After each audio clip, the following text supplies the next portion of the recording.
No, get it straight, buddy. There were originally 5 magic beans that my mother, God rest her soul, threw out the window. Then later, after making sure she'd fallen asleep, so as to avoid another beating, I snuck out and scrambled around in the dark to get them back. I was able to find 4 of them by feel before giving up. And the next day I discovered the magic beanstalk had grown from 1 bean I couldn't find. All that just from 1 bean? Yes, Thrushbeard, precisely. That's why I've been trying to get through your thick skull all night.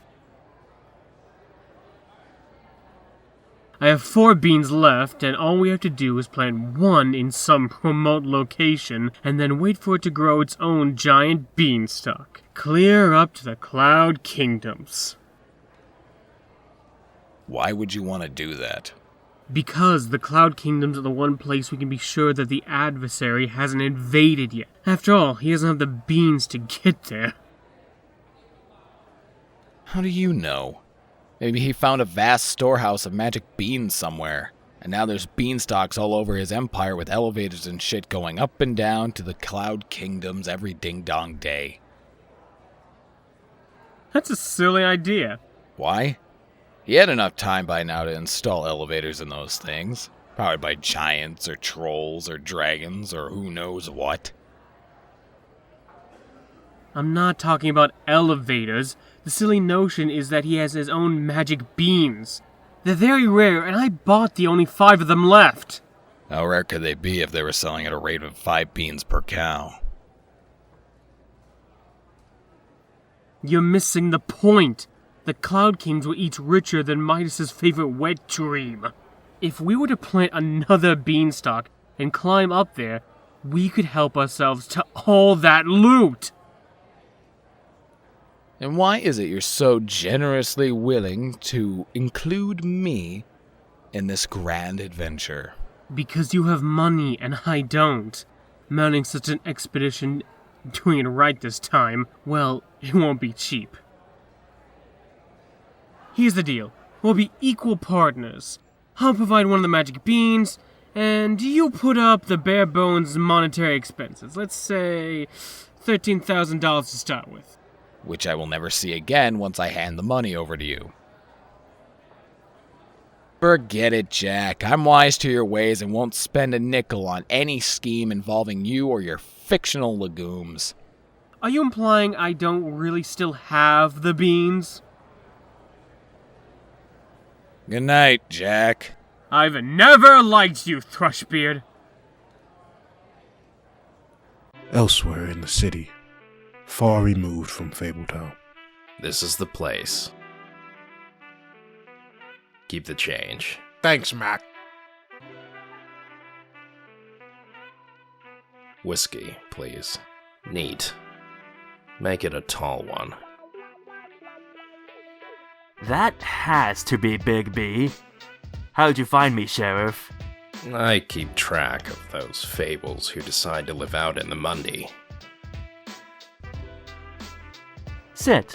Join me. Have you been, Kay? I've been better and I've been worse. Christ's holy pecker. You've gouged your eyes out again. Why do you do it? You know why. When I can see, I can't help but see every evil deed that each person has committed in his life. No visions of the good, only the evil, in minute detail. Can you imagine what it's like to know such things? Better not to see it all. How long has it been? Since I gouged them out this time, a few years. It'll be at least 3 or 4 years more before they grow back. Damn. There's a fable I wanted you to take a look at. Haven't I already tested them all? This one just arrived. A girl I suspect is a spy for the adversary. You could have taken one glance at her and known if it was true or not. Too bad for our side, huh? But you know what the good book says. if thine eye offends thee. No matter how often I pluck them out, or how deeply I cut, I can never manage to dislodge that small shard from the shattered mirror. Why are the cursed things always built so much better than good magic? I don't know. Ask the Snow Queen. Look, Kay. I know. You can't stay. I would, but this investigation needs my attention. I have to catch an early flight in the morning. Take care, Kay. Hey, Bigby. Yeah? I got quite a good look at you in the old days, didn't I? Imagine so. True, you never served the adversary. But if your fellow Fables ever suspected the whole truth, the full enormity of what you'd really done, they'd still tremble in their beds every night.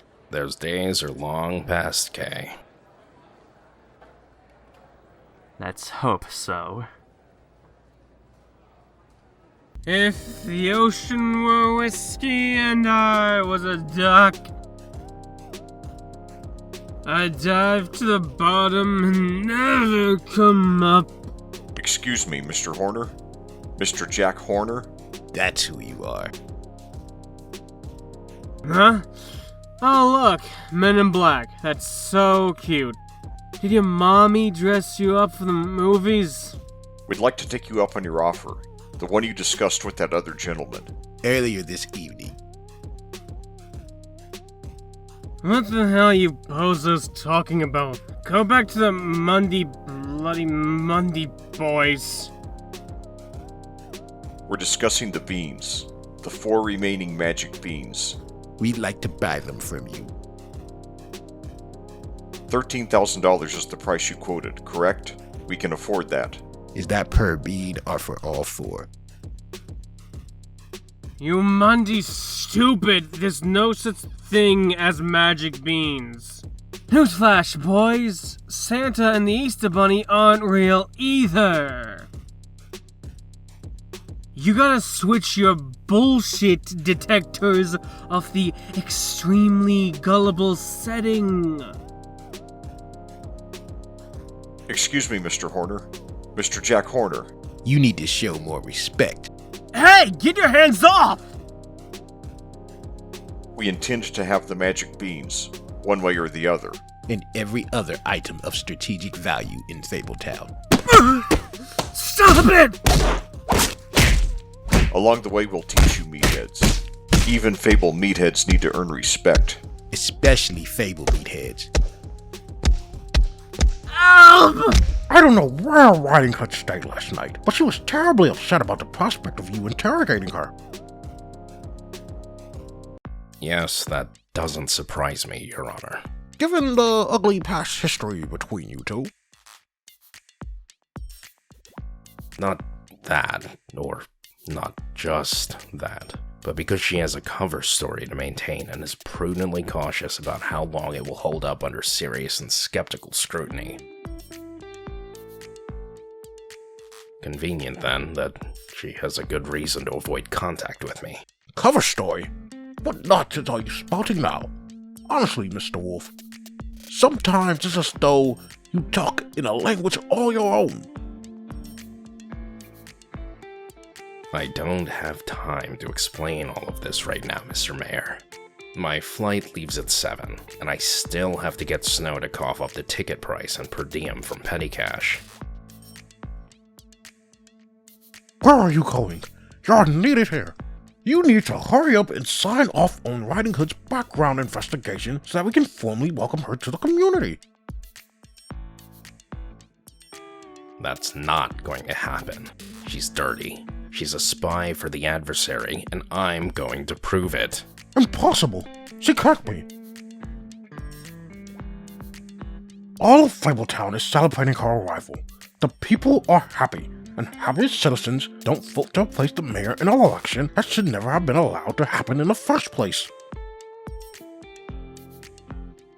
You need to stay here and figure out a way to defeat Prince Charming. Better yet, you can dig up some scandal on him, so he has to drop out early. Yes. Best not to risk having the election at all. Sorry to wake you, Snow, but I need you down in the business office, toot sweet. Dig into your files and pull up some really nasty, dirty, filthy, evil things that... Hey, we're not done here! Where are you? Remember to lock up when you leave, sir.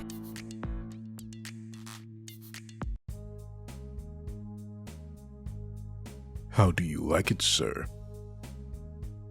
Perfect. Start posting them, Hobbs. I want them all over Fabletown by the end of the day. At least one in every shop, restaurant, and residential hallway. Very good, sir.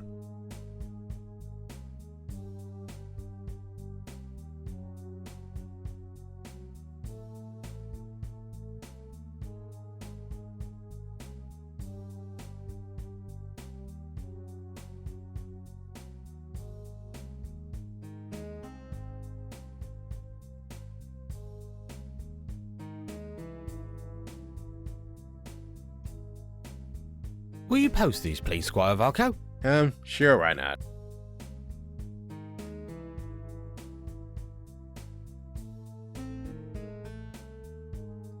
Did the meat Fables see us, Brother Lou? I believe not, Brother Drew. Good. Then can we continue educating this one? I don't think so, boys! I've had all the schooling I need this lifetime. What's this? He's getting away, brothers. Tougher than we suspected.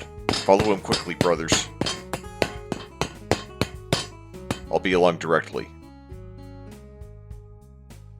As soon as I put myself back in order. You can't escape us, meat. We aren't injured like you, and we never tire.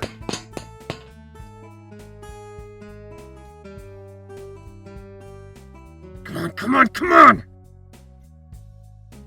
This'll do. Hurry up, guys, before I get a... Oh, there you are. Oh dear.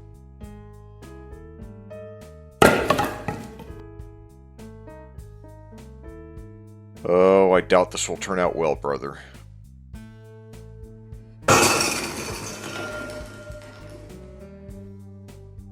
There, brothers. I look just like one of the meatheads again. I'm on my... way.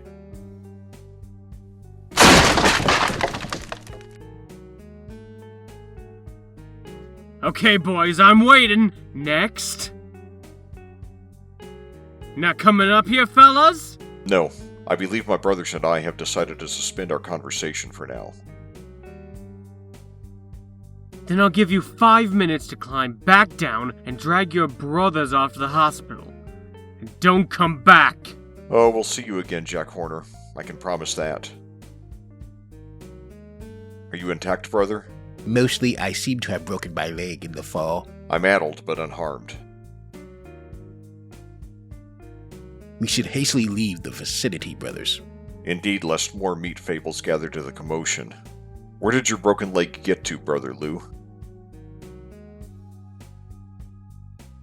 Leave it, Brother Yu. It's fairly replaceable. True. Let's retire to the hideout to repair you. Forthwith.